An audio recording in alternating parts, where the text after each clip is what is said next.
Dukung Fatwa TV dengan infak terbaikmu di bulan yang penuh berkah. Assalamualaikum Fatwa TV. Waalaikumsalam warahmatullahi wabarakatuh. Ya, silakan Ibu Rusmini. Ini langganan kita semua nih, Ustaz. Masya Allah. Monggo Ibu Rusmini. Alhamdulillah ya, alhamdulillah rabbil alamin. Assalamualaikum warahmatullahi wabarakatuh, Ustaz. Waalaikumsalam warahmatullahi wabarakatuh. Selama bulan Ramadan tahun ini, 4 hari yang telah kita jalani itu, saya itu kalau sholat tarawih selalu waktu-waktu yang pertengahan, kadang-kadang terakhir sepertiga malam. Itu bagaimana? Karena kalau sore saya sambil istirahat itu kadang-kadang habis ngisa itu baca Al-Quran ya sedikit-sedikit. Terus tidur baru sholat tarawih. Itu bagaimana? Apa diperbolehkan? Apa saya itu menyalahi syariat? Apa bagaimana? Cukup sekian. Terima kasih jawabannya. Assalamualaikum warahmatullahi wabarakatuh. Assalamualaikum. Maksudnya gimana tadi Ibu yang Rusmini. tadi gimana kalau sudah 4 rakaat terus di pertengahan tadi, Ustaz. sholat apa? Tarawih, sholat tarawih. Di pertengahan kenapa? Pertengahan. Oh gitu. Iya. Bagus kalau seandainya seandainya seorang bisa melaksanakan sholat tarawih di pertengahan malam, maka itu lebih afdal karena dalam hadis yang sahih diriwayatkan oleh Imam Bukhari, Rasulullah sallallahu alaihi wasallam menyatakan, "Man khafa alla yaquma akhiral lail falyutir awwalah." Barang siapa yang khawatir tidak bangun malam, hendaklah dia melaksanakan salat witir sebelum tidur di awal malam. Wa man tami'a an yaquma akhiral lail falyutir akhirah fa inna salata akhiril laili masyhudatun wa dzalika afdal.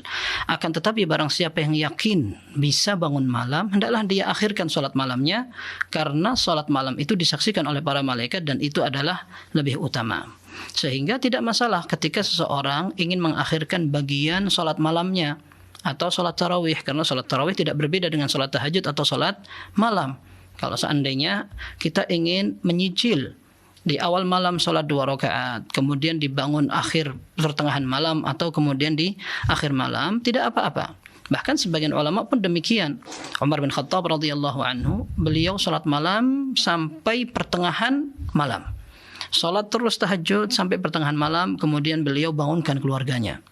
Nah, ini menunjukkan bahwa tidak masalah seseorang melaksanakan sholat di kapan saja bagian malam itu. Akan tetapi salat tarawih, para ulama mengatakan bahwa yang afdal adalah dilakukan secara berjamaah. Ini seperti ditegaskan oleh para ulama seperti Imam Ahmad rahimahullah. Imam Nawawi juga menukil dari mazhab Syafi'iyah, menurut mereka salat malam atau salat tarawih di bulan Ramadan dilaksanakan secara berjamaah itu afdal. Bahkan sebagian mereka menukil kesepakatan para ulama. Karena Rasulullah SAW pernah melaksanakan sholat malam berjamaah.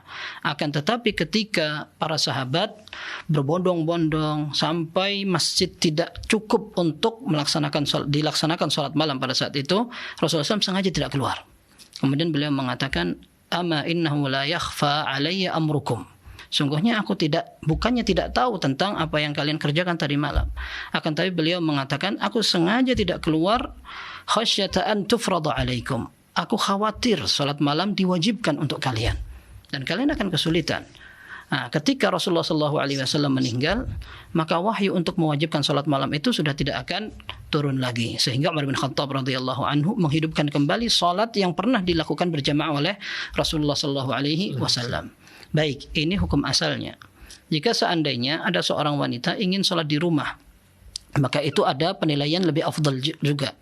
Karena hukum asalnya sholat seorang wanita di rumah lebih afdal daripada dia melaksanakan sholat di masjid. Akan tapi tidak boleh bagi seorang kepala keluarga, baik ayah, suami maupun anak ataupun wali dari seorang wanita, melarang mereka untuk keluar melaksanakan sholat jamaah di masjid. Apakah lebih afdal mana di rumah atau di masjid? Wallahu a'lam. Seandainya dia seorang wanita ini bisa melaksanakan sholat malamnya di rumah, itu yang afdal. Kecuali apabila dia melaksanakan sholat berjamaah menjadi lebih semangat, tidak mengantuk, mendengar suara imam yang fasih, bacaan dan hafalannya berbeda-beda, dan ini menjadi motivasi untuk melaksanakan sholat lebih baik dari kalau seandainya dia melaksanakan sholat di rumah, maka wallahu alam sholatnya dia di masjid barangkali bisa jadi lebih afdal karena faktor ini. Wallahu alam. Tapi hukum asalnya seorang wanita seandainya bisa melaksanakan sholat di rumah sendiri itu yang afdal dan itu yang lebih utama. Mau dilaksanakan awal malam, pertengahan malam, di akhir malam tidak apa-apa. Wallahu a'lam. Syukran jazakallah khairan atas jawaban penjelasannya. Demikian yang bertanya semoga bisa dipahami.